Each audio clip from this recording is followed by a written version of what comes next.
It may have been a cold, snowy night on January 26, 2014 in Pittsburgh, Pennsylvania, but inside the Console Energy Center, it was hot. It was molten hot. It was hotter than the 7th level of hell.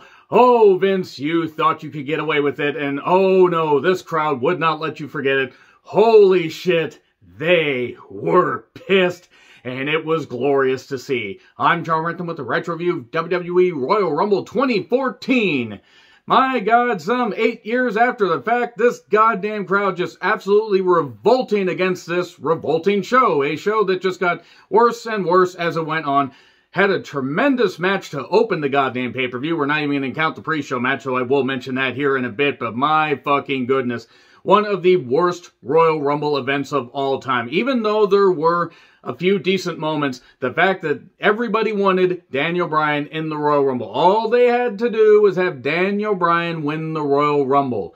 Now, people can say, yes, it worked out in the end, and that's what WWE wanted to do. Bull fucking shit. They were going to have Daniel Bryan in a pre-show match, or maybe in an underneath match, but they weren't going to have him in the main event. Vince McMahon thought a returning Batista, all due respect to Batista, who was, you know, fresh off of, like, getting into Hollywood and everything, and coming back after a 3.5-year hiatus to come back to WWE. And my fucking goodness, he should have come back as a heel. He said he should have come back as a heel. I feel bad for participating in all the Boo-tista and Blue-tista stuff and everything, because Batista was just doing what he could. My fucking goodness, he's done a whole lot better for himself since this run, in, you know, this 2014 run. Even though he had a much better, you know, brief run in 2019 when he was actually allowed to do what he wanted to do and go out on his own terms. This event, whoo! Let me know your thoughts on this show in the comments, please. Yes, Pittsburgh, Pennsylvania, Console Energy Center, 15,715 fans that just got more and more pissed. And I remember seeing this event. I mean, this was the final Rumble event, the second to last pay-per-view that they had before they went to the WWE Network, which is now on the cock. And yeah, this is something you had to pay full price for. There were a lot of fans feeling profoundly ripped off at home, in the arena, likely watching even on pirated sites. They probably felt profoundly ripped off because all they need to do, again, Daniel Bryan winning the Royal Rumble. Then they fucked it up even more next year, which I will be retro-reviewing that. Why? Well, I've only done 7 Royal Rumble retro reviews so far. Why not sandwich a couple more and human centipede them together? Basically make them an A and B, you know, review and everything, and watch as I descend further and further into madness by watching some of the worst of the worst. Before we get to the 2022 Royal Rumble in less than 48 hours as I'm recording this. So, yeah, this Rumble really, this event sucked. This really sucked. Like, there were elements of a decent Rumble here, but once it became obvious where they were going with it, I will still say the 2015 Rumble might have been just a little bit worse, but this is just much more famous for the fact the crowd just totally turned on everything. A nuclear white-hot backlash would follow, but that being said, the pre-show match was the Middle Age Outlaws, winning the tag titles from the Rhodes brothers. Seriously, that's what they thought was a good idea. Give the tag titles to Billy Gunn and Road Dogg in 2014, and then have them losing to the Usos. Good stuff there. Good stuff. Terrible. Absolutely fucking terrible. I mean, Road Dogg, his heart was never in it. It definitely isn't in it now, and he never fucking deserved a second run in WWE as far as I'm concerned. Billy Gunn, at least, was a tremendous athlete and tag team wrestler. But a huge ovation for Daniel Bryan, who now, of course, Bryan Danielson, killing it in AEW, doing some great stuff. But man, he's just over, massively over. I was at the Slammy's edition in Seattle about 7 weeks prior to this. And it was on December 9th, 2013, I believe. I believe it was the date. It's somewhere around there if I didn't quite get it right. But I remember vividly sitting there in one of the, you know, floor seats, like pretty damn close to the announcer's table. Actually, fun fact, for the Slammies, they said, oh yeah, you pick it, and we pick them during the show. They had a list of the goddamn Slammy Award winners right there on the goddamn thing. These are facts that you find out some, well, you know, about 8+ years after the fact. Not that it's shocking necessarily, but it's still kind of funny. And then, it's Wade Barrett. It's Bray Wyatt. It's Way Bryant. It's Way Bryant. Let's just go with that. He went away. This is the way. You ever think that Bray Wyatt's going to wrestle again, or is he just going to go into Hollywood? So, yeah, Bray Wyatt, along with, Luke Harper, rest in peace, Brody Lee, and Eric Rowan. They were here. The crowd was electric.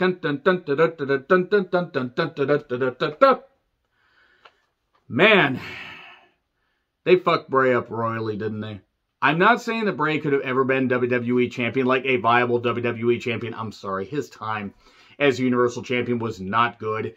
And his time as WWE champion, hanging in WrestleMania 33, it was too little too late, even though it was cool to see. He was just placeholder to lose it to Randy Orton, who then lost it to Jinder. That shows the pecking order of what they thought of Bray Wyatt by that point. He was just a conduit to give Jinder fucking Mahal the WWE Championship. This is about 2014, though. Bryan had the crowd in the palm of his hand. And it was the yes motions, the yes, yes, yes, yes. Have fun on seeing that. So, Bryan targeted the leg, and Bray used his power and everything, and rest holds, a lot of rest holds. Harper and Rowan did get kicked out because they kept trying to interfere, and the referee's like, no, I will do my job. No, no, you will go away. And then we get a tornado DDT outside by Bryan that Michael Cole, fucking goddamn it, Michael Cole, you are so fucking bad at your job. Flying, spinning tornado DDT. As opposed to those stationary, still, tornadoes that don't move, they just do this and then fall over. Like a goddamn lamppost. A lamppost on commentary would do better than Michael fucking Cole. Can somebody please slap some sense into him? Or use the one ring power and knock him the fuck off this goddamn earth. God damn, he fucking sucks on commentary. Michael Cole, JBL, and Jerry Lawler were on commentary, by the way. Huge lariat by Wyatt. Huge lariat. And then we get... The finish of this match actually was a great sequence. You get, a suicide dive into the Sister Abigail, into the barricade. Very beautifully done. And then Sister Abigail in the ring. 1, 2, 3. Now, the crowd sort of... goes a little muted there, but then some people were like rumbling, hey, wait a second, maybe this just means he'll enter the Royal Rumble and he'll, get his moment because we've been cheering him, we've been hijacking shows all over. It's got to be obvious that they're going to do something with Daniel Bryan. Vince McMahon would not, he was forced to relent because, God damn it, pal, why won't they cheer my guy? Huh, God damn it, we're going to lose the show. Fuck it, put Bryan in there. Hunter, I guarantee you got to beat him up. Beat him up, beat him. Vince, if I beat him, the crowd's going to revolt in the Superdome. Fine. Just have him beat you, and then he'll lose to Orton and Batista. Vince, the crowd's still going to revolt. We have the sick kid there, Connor the Crusher. We need to make him happy. He doesn't have a lot of time left. Connor who? Wait, Crusher? The Crusher's back? I thought the Crusher died. Who is the Crusher? Susan! Vince, stop. The kid. We need to make the kid happy. I can imagine this conversation taking place. Fine. We'll give Daniel Bryan the title, but I'm taking Taker's streak. Taker? What? You heard me. Ha ha. So anyway, I don't know why people like the Vince impression. But anyway, Sister Abigail, the second one in the ring, 1, 2, 3. Bray Wyatt gets the victory. And then Renee is when Renee was doing the backstage interviews, Renee with Paul Heyman. Heyman was literally half the man that he is now. It's actually very frightening. I hope he's all right. Like, he's starting to get a little bit uncontrollable. Really, what is looking like Alfred Hitchcock now. So, he wants to apologize for what's about to happen to Big Show, and that Bork will challenge either Cena or Orton for the title at Mania about that. So, there was no need for Josh Matthews in general. I mean, in this life in general, but it's, at least in wrestling. So, Ric Flair, the 1992 Rumble winner. Hacksaw Jim Duggan, the first ever Rumble winner. And the only 20-man Rumble winner because Big John Studd won the first ever 30-man Rumble. And then Shawn Michaels, who won back-to-back Rumbles. And that was back, of course, when he had both eyes focused on his career. And they talk and they do stuff. And then we get the Bork Laser versus the Big Show. Big Show had embarrassed Bork recently. So we get a jump start, and Bork just uses a chair for about 2,000 years on Big Show. And then we get we get the bell finally ringing and everything. KO punch. This match goes for 2 minutes. The beatdown before and after, I think, went for about 4 centuries. But the match itself went like 2 minutes. Big Show rocked him a few times, kept taking some punches, went for the big KO punch, and Brock picked him up for the F5, and he started to teeter. He's like, oh, no, I had the Bork Laser, and then he picks him up and throws him down. And just because Bork has big strength. Bork throw man, Bork catch money, Bork feed hey man, bad Bork. So, he hits an F5 for the victory, one F5, and then proceeds to beat Big Show with a chair for, again, around 2,000 years. And I got what they were trying to do. They're trying to establish Brock as a monster. He's trying to take out Big Show. Oh, let's take out the Big Show. This will mean something in 2014. No, it fucking won't. The bad thing is this was just to fill time. This killed the crowd. This really killed it. Like, at first they were into it, and then it kept going, and it kept going, and it kept going, and it kept going. He was just hitting him over the head, hitting him over the head, hitting him over the head, and the shoulder, probably in the taint. He did hit him in the ass at one point, so he might have hit him in the taint. Oh, well, it's the Big Show!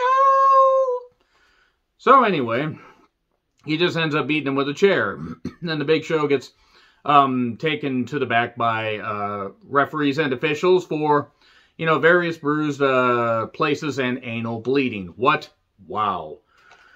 So, then we get the camera shoot thing for the Shield, where Ambrose says, the hounds are on the loose. Whatever happened to Dean Ambrose? Wonder where he went. Seth Rollins, and Reigns says, it's every man for himself. But can they get along before they get it on? And then an Orton promo. He knocks his potential challengers, says Cena isn't on his level, and says Bray, that Duck Dynasty reject.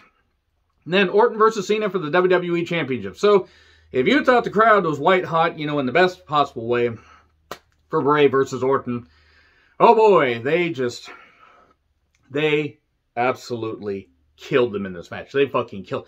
They were just brutal to them. There were Daniel Bryan chants. This is awful. It was getting to both guys, especially Orton. It was getting to Orton. At first, it seemed like he was playing along, but no, it was really getting to him. Like, he was thrown off by this. They do pick things up. There is a step spot, a DDT on the outside, round the outside, and STF into the ropes. Cena's STF, by the way, is still better than Brandy Rhodes' STF. Brandy Rhodes does not belong in a goddamn ring. No, your place is backstage, you twat. Why did I say that? Because she doesn't belong in a wrestling ring. Because other people, other women that actually work hard and actually have talent deserve to have a spot that she has. Anyway, enough of that, because at this point, they didn't have a women's match on this show, by the way. They had Bork beat up Big Show for like forever and a day, that's never. They did not have a single woman's show, or a single woman's match on the show. I'm trying to think about who the fuck the champion was. No, AJ Lee was the champion. They didn't have AJ Lee against anybody. They didn't have a scramble match. I mean, they had a scramble match after Mania 30, right after Undertaker's streak, where they said, hey, we just broke the Undertaker streak. The crowd, died. See, ladies, go have fun. Go save the crowd. Okay, we're not going to be able to. But anyway, Orton gets the STF, much better. And then we get, an AA by Orton, where he just kind of threw Cena down. He didn't really go all through, because he's Randy Orton. He doesn't really care. When he cares, he's amazing. And then Cena hits an RKO, the AKO, and then hits a Tornado DDT, the STF, and then the lights out.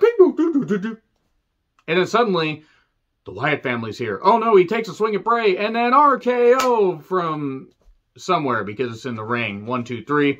And then a 3-on-1 on Cena. Sister Abigail to cheer. They were cheering Bray because at least Cena wasn't champion. They were grasping at everything really to cheer for by this point. A Mae Young tribute package. Well, at least she wasn't Moolah. Fuck the fabulous Moolah, by the way. I'm glad she's dead. So, Renee was talking to the middle-aged outlaws. Oh, you didn't know? Road Dogg's ass better call some employer.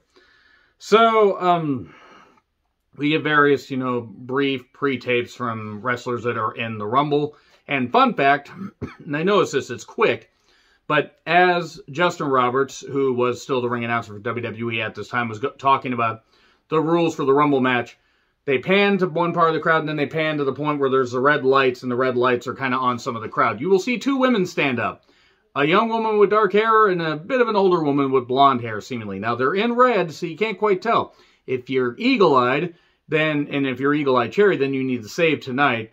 At the break of dawn, come tomorrow. Tomorrow I'll be gone, save tonight. But If you notice the dark-haired one, it's Britt Baker.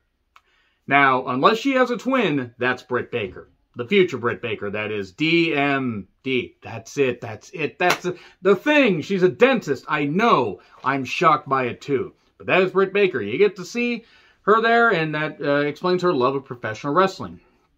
That she still wanted to pursue that after seeing this, like, oh, they're doing this, I can do this much better. And boy, she certainly put on better matches than some of the stuff we saw in this show.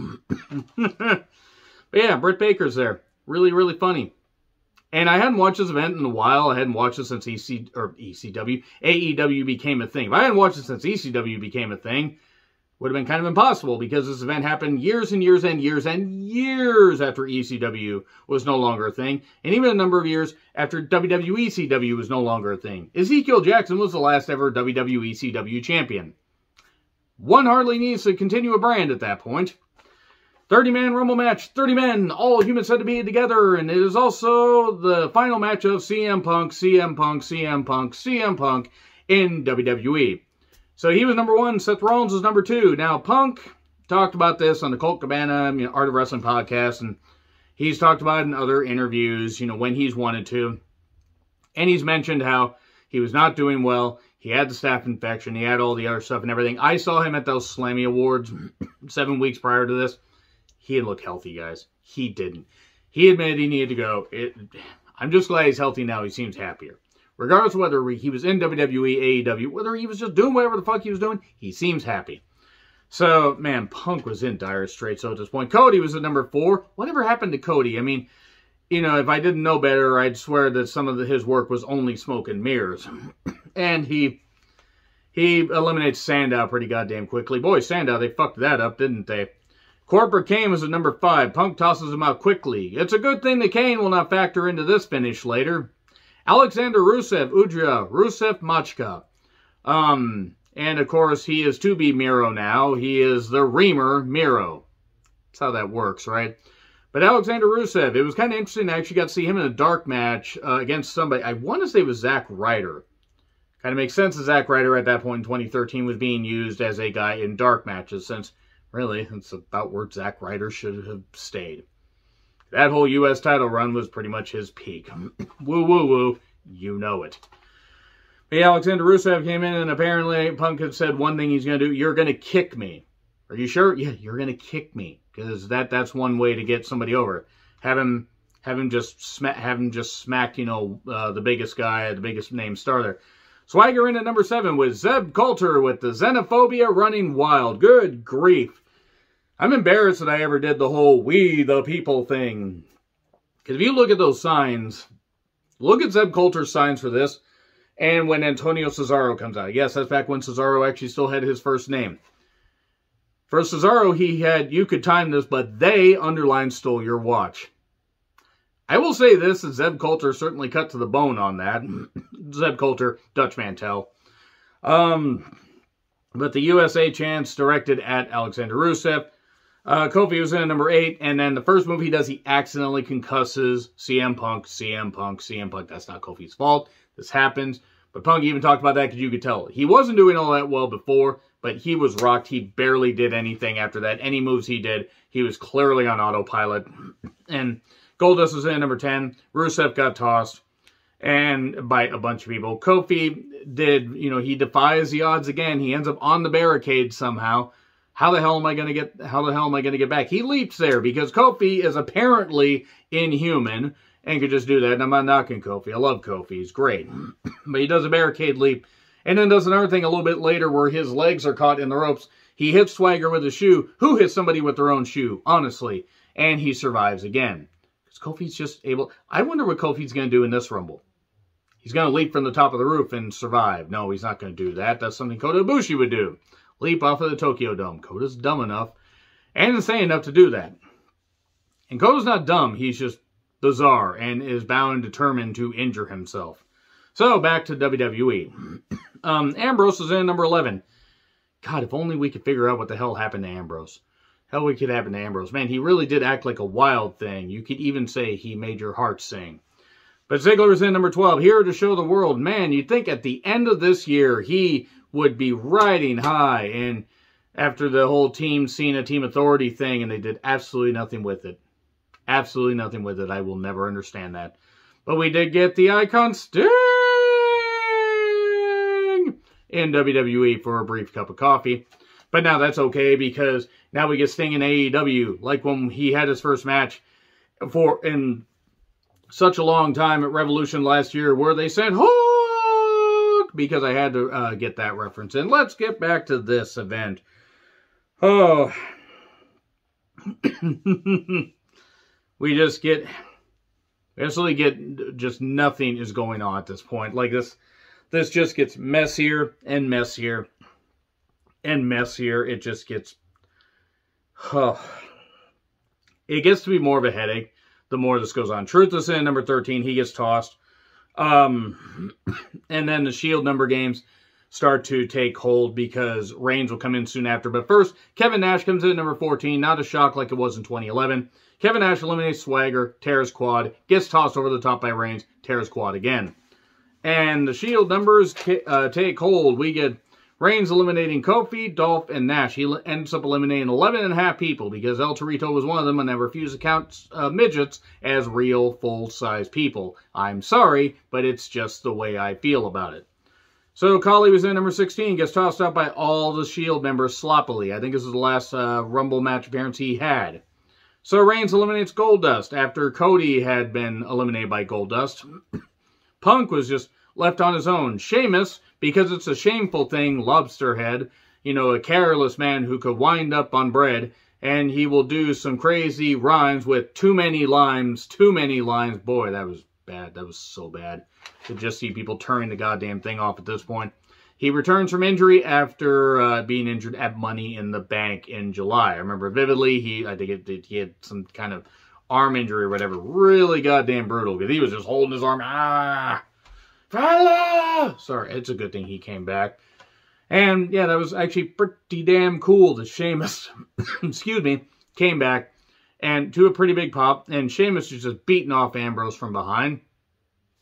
Oorah! Oh. So, anyway, why not make fun of it at this point? Because this match was absolute shit. Fandango was in number 19. The crowd was da-da, da-da-da-da-da-da-da-da, da-da-da-da-da. And he was Fandango, and then there were Daniel Bryan chants, because they wanted Daniel Bryan to be in there. And then El Torito came in. El Torito is not Daniel Bryan. I know that's shocking. We have an animal in the Rumble, one of JBL's few good lines in his second run on commentary. El Torito eliminates Fandango. And then Roman eliminates Torito. Eliminates that little shit. That's what midgets get for belonging in wrestling. I kid, there are some tremendous midget wrestlers, but they're novelty acts. And, you know, they can walk under closed doors. That's short. You know, they could they could play hockey on an ice cube. Lawler's jokes from the mini match, the 6-man mini match at the 98 Rumble.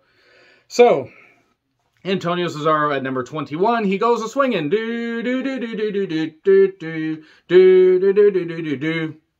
We, the Swiss people, I have no strong feelings one way or the other. So, Harper's in number 22. Jay at 23. JBL 24. He says, Cole, hold my coat. And then he gets tossed out. Because JBL was injured. He was retired by that point. And wasn't going to do anything. Rowan at number 25. Harper eliminates Miz. And nothing of value was lost. Ryback at number 26. My God, he was a klutz and couldn't do anything. They were chanting Goldberg. And Ryback was over for like about a year. And then they fucked that up. And then they realized, hey, wait a second. He's not very good. He's not very good. And he called, you know, fans when he was a heel, feed me morons. Well, he would know about being a moron. Seriously, look at the guy's goddamn Twitter if you're not blocked. It's pretty fucking stupid. Like, it's just proof that all the HGH roids or whatever the goddamn shit was, maybe sunbeams, you know, or maybe it's a sunscreen, you know, maybe it's that Laz Berman song. No, it's not that. All the, you know, supplements that he took basically went to his goddamn head. And everything went to his goddamn head, thinking that he was worth, reportedly, $1.5 million over 3 years. I mean, I know after taxes it maybe doesn't end up to be all that much, but you know what? That's about $1 million more than you were fucking worth, you goddamn idiot. So, anyway, Del Rio was in number 27. And then the crowd kept hoping that Daniel Bryan would arrive. Batista 28. Fun fact, Batista won the 2005 Rumble at number 28. But Vince McMahon would not make the same mistake 9 years later. Oh, he would. He would. He definitely would. And this is nothing against Batista, who wanted to come back. He wanted to do some stuff, and it just did not work at all. And then they kept booing him. Ryback and Del Rio got eliminated by Batista. Big E Langston, back when Big E had his last name, came in and Daniel Bryan chants, Daniel Bryan, yes, because they're counting down to 30, and we're going to hear Ride of the Valkyries. And 5, 4, 3, 2, 1. Booyaka, booyaka. And the instant they saw that, you could hear it. They were turning the music up. There were boos. They booed Rey Mysterio. Vince McMahon got the crowd so pissed they booed Rey Mysterio. Perennial babyface Rey Mysterio. Yes, he was a heel briefly in WCW. But at that point, nobody really cared who was face or heel because nobody really cared about WCW at that point. Seriously, go back and watch the last 2 years of WCW. Especially from, even like the last year and a half. Go back and watch it from like, say, September of 99, Fall Brawl of 99. Right after Bischoff left. Watch it from there, and then watch it to the end. It's not a gradual decline. It is a drop. It's a Homer Simpson level drop into the goddamn cavern, and then being picked back up briefly, like with some ratings, and like, later 99, and then drop right back down into the goddamn abyss. Thank you, Vince Russo, you fuckwad. But this was a monumentally dumb decision. And this is no fault against Rey Mysterio, no fault to Rey. Rey Mysterio did whatever he could. It was just put out there.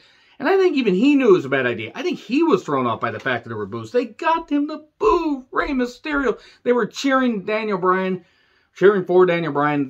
They revolted. This crowd was ready to literally set the seats on fire. They were ready to rip the seats out, throw them at the wrestlers. They were ready to go and burn Vince McMahon on a goddamn cross at this point. And then they were especially ready to do that with him and his family at the next Royal Rumble, which again I will be retro viewing sometime after this. Ooh, the boos, they were so pissed. Man, I haven't seen a Pittsburgh crowd this goddamn pissed since, well, Big Ben retired. And all the women in Pittsburgh and all over the goddamn world breathed a sigh of relief because his R&R stands for, well, it's not rest. Let's just say that much. So, Reigns eliminates Ambrose, Rollins, and Cesaro. My goodness. My fucking goodness. They were cheering. They cheered Roman like mad. And Roman was a heel at this point. He was a he was a cool heel at this point.